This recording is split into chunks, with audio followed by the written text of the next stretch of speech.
Hidden within the mystic undercurrents of early 20th century Germany lies a secretive and enigmatic order, Fraternitas Saturni, or the Brotherhood of Saturn.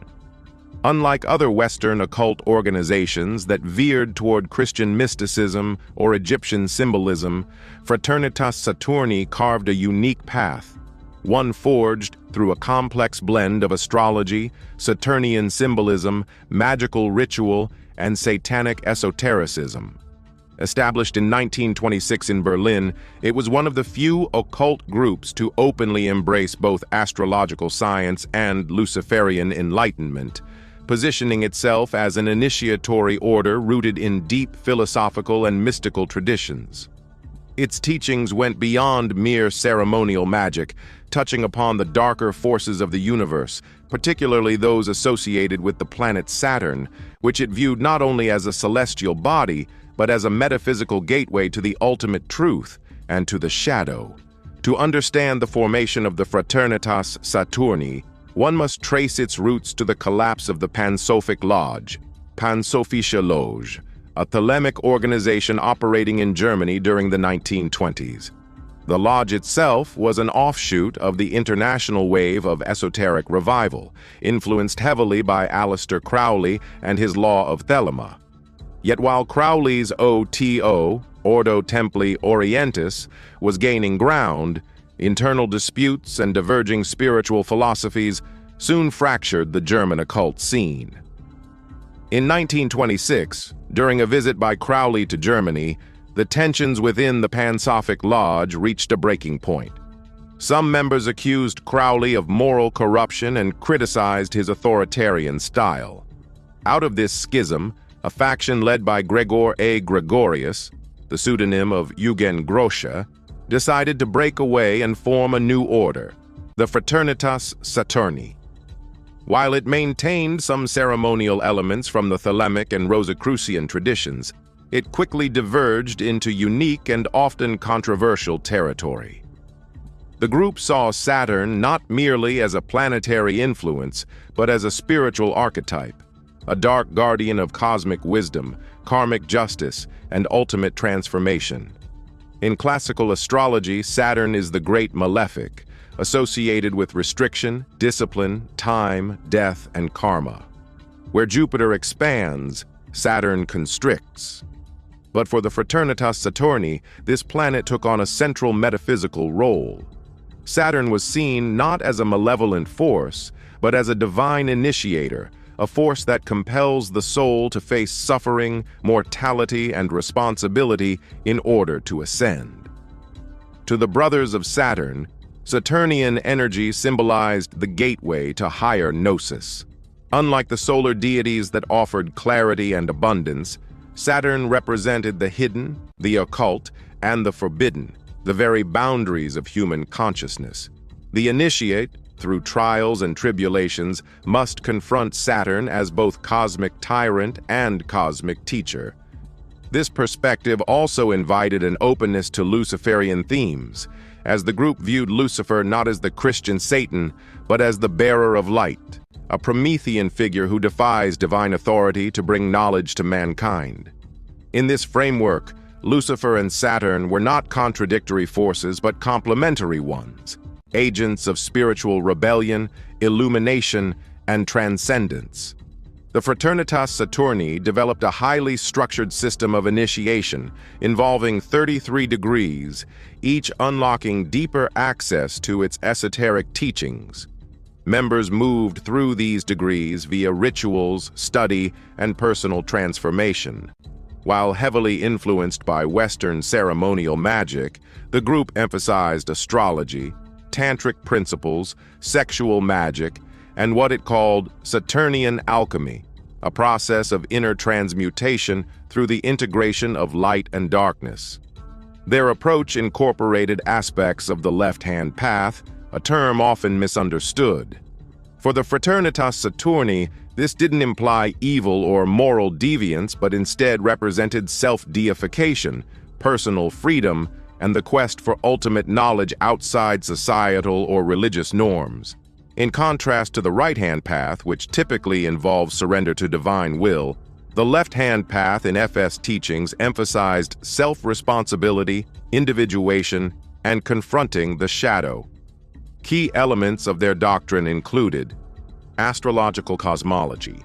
Every ritual, initiation, and magical operation was carefully aligned with astrological movements, particularly Saturn's transits. Eros and sexual magic. Influenced by Crowley's work but developed independently, FS taught that sexual energy, properly harnessed, could be used for spiritual ascent. Karma and reincarnation. Members believed in reincarnation and karmic progression, with Saturn as the ultimate judge that oversees the soul's journey. Luciferian gnosis, an embrace of the Lucifer archetype as the bringer of forbidden wisdom and freedom from dogma. In this framework, the aim of initiation was nothing less than to achieve Saturnian gnosis, a state of mystical awareness and power attained only through intense self-discipline, ritual practice, and confrontation with the dark aspects of the self and cosmos.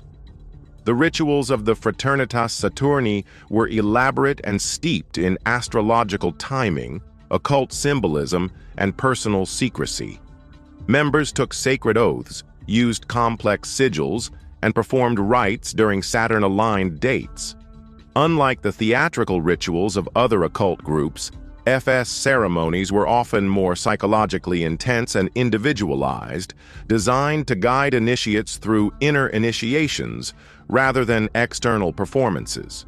A major symbol of the order was the sigil of Saturn, often depicted with a scythe, hourglass, and the black cube, the latter being a geometric and esoteric representation of Saturnian restriction and order.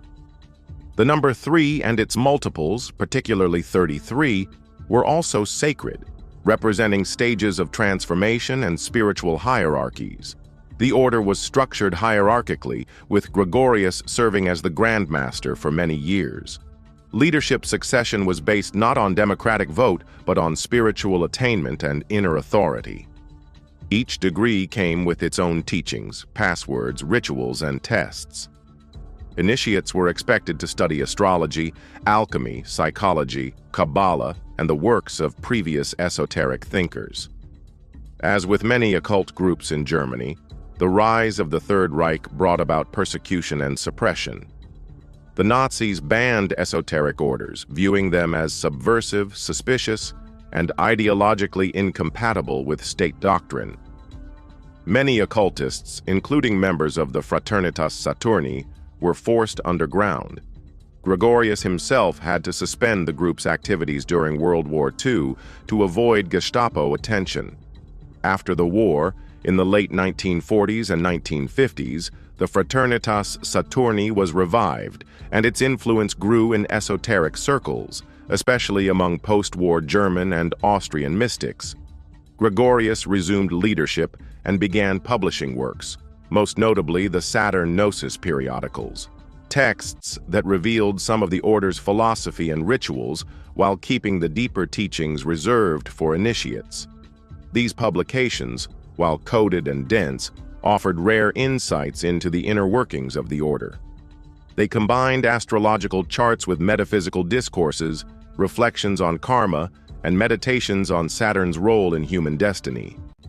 Because of its dark imagery, Luciferian associations, and open use of the term Satan in certain texts, the Fraternitas Saturni has often been misunderstood or sensationalized. Popular culture and conspiracy theorists have at times lumped it in with devil-worshipping cults or sinister secret societies. But serious scholars of Western esotericism, such as Stephen Flowers, aka Edred Thorson, have emphasized that FS's use of the Satanic was symbolic and archetypal, not literal. In truth, the order never preached hedonism or chaos. Instead, it demanded extreme discipline, moral accountability, and spiritual responsibility. Its teachings often warned of the dangers of misuse of power and the importance of balancing liberty with ethical evolution. Even the term Satanism, when used by FS members, referred more to a philosophical rejection of blind obedience and a drive toward individual illumination, similar to the romantic Satan of Milton or Blake, not the horned caricature of modern horror films. Though never a mass movement, the Fraternitas Saturni has had an outsized influence on modern occultism, particularly in Europe. Its fusion of astrology, ceremonial magic, and Saturnian philosophy anticipated many of the developments in chaos magic, left-hand path traditions, and post-thelemic spirituality. Its works inspired later occult authors and underground movements, particularly those who sought to break away from dogmatic systems and explore shadow work, initiation as psychological integration, and the alchemy of suffering. The group continues to exist today in various forms, though it remains extremely secretive, with active members rarely revealing themselves publicly. In many ways, the Fraternitas Saturni remains the great mystery of European occultism, less visible than the Freemasons, less famous than the OTO, but perhaps more philosophically daring than either. Its Saturnian teachings confront the seeker with the inevitability of death, decay, and time, not to evoke fear, but to forge strength, self-awareness, and enlightenment. To walk the path of the Fraternitas Saturni is to engage in a spiritual practice that is harsh but transformative, esoteric but exacting. It invites the initiate not into comfort or transcendental light, but into the depths of the cosmic night, where the mind confronts karma, mortality, and limitation. In a world where many spiritual traditions avoid pain, shadow, or difficult truths, the Fraternitas Saturni dares to say that it is precisely through these that the Saturnian light shines the brightest.